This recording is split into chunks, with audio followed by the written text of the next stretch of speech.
सास बहू का प्यार। ओ मेरी प्यारी बहू, जरा मेरे हाथों में मेहंदी तो लगा दे, कल एक शादी में जाना है। अभी आई माँ जी। माया गिरजा के हाथों में बहुत सुंदर मेहंदी लगा देती है। मैं वारी जावा, ऐसी गुणवान बहू मिली है मुझे। अरे मुझे भी तो इतनी प्यारी सास मिली है। दोनों ये बात उनकी पड़ोसन कमला सुन लेती है।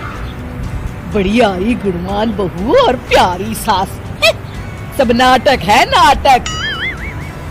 कमला स्वभाव से बहुत तेज होती है, उसकी अपनी बहू से बिल्कुल नहीं बनती, इसीलिए वो गिरजा से जलती है।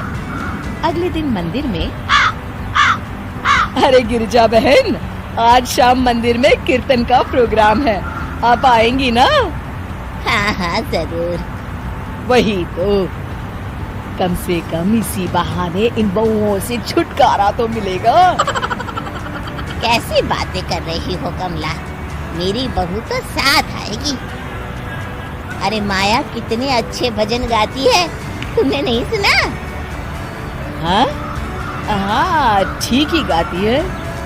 मैं तो रोज शाम को माया से भजन सुन के ही सोती हूँ। हाँ हाँ, अब मैं चलती हूँ, मुझे देर हो रही है। शाम को मंदिर में, वाह माया बिटिया, आज तुम्हारा भजन सुन के तो मन खुश हो गया। धन्यवाद पंडित जी, माँ जी चाहती थी कि मैं आऊँ, इसीलिए मुझे आज यहाँ गाने का मौका मिला। भाई धन्य हो गिरजा, इतनी प्यारी बहू मिली है तुम्हें। सो तो है पंडित जी। कमला दूर खड़ी सब सुन रही होती है। इनका प्यार तो अब मैं निकालती हूँ। अगले दिन कमला छत से माया को आवाज लगाती है। अरे माया, जी बुआ जी। जरा इधर तो आना, कुछ बताना है। अभी आई बुआ जी। क्या हुआ? माया कमला के पास जाती है। पता है, कल सुबह गिरजा मंदिर में कह रही थी कि उसकी किस्मत फूट गई जो उसे तेरे जैसी बहू मिली। अच्छा बुआ जी, किसी बात पर गुस्से में कह दिया होगा। आप तो जानती हैं, माँ जी मुझे कितना प्यार करती हैं। अरे वो चाहती ही नहीं थी कि तू मंदिर में आए, वो तो मेरे बहुत कहने पर तुझे लेकर आई।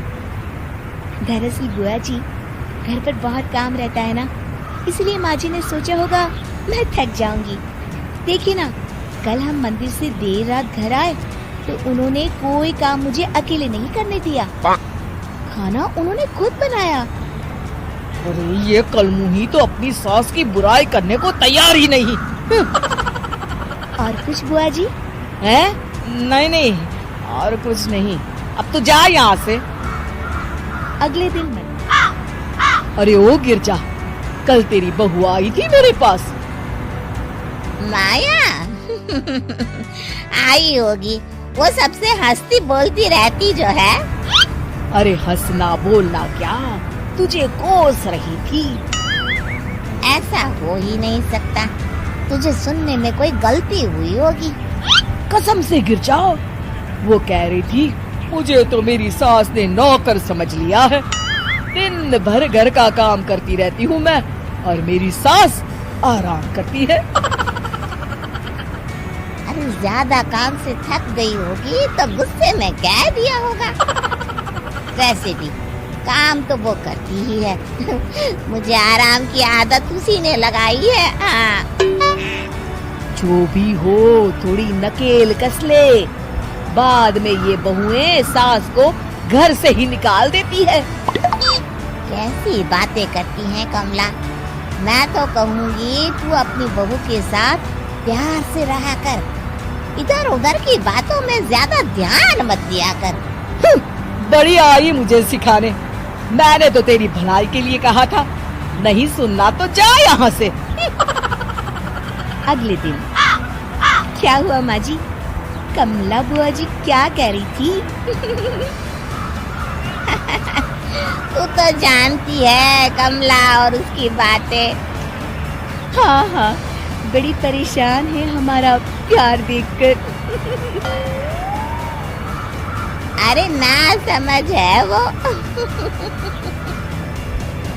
दोनों खिलखिलाने लगती हैं। तो कमला मंदिर के कोने में अकेली बैठी होती है। क्या हुआ कमला बेटी? पंडित जी, मैं बहुत परेशान हूँ। मेरी बहू मुझे प्यार नहीं करती। वही गिरजा की बहू उस पर जान छिड़कती है।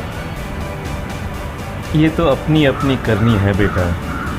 गिरजा की बहू ही नहीं, गिरजा खुद भी तो अपनी बहू को जान से ज्यादा चाहती है ना। सो तो है। बस बिटिया, इसी में सारा भेद छुपा है। प्यार दो तो प्यार मिलेगा ही। और कभी आपस में मन मुटाव हो भी जाए तो उस बात को भुला दो। गलतियां तो हम सबसे होती हैं, आखिर हम सब इंसान ही है ना। ये तो आप सही कह रहे हैं पंडित जी। अब जाओ और दूसरों की बगिया में आग लगाने की जगह अपने बगीचे के पौधों को सींचो। जी पंडित जी। शिक्षा, दूसरों को अच्छा देख उनसे ईर्ष्या करने की जगह खुद को अच्छा बनाने का प्रयास करें।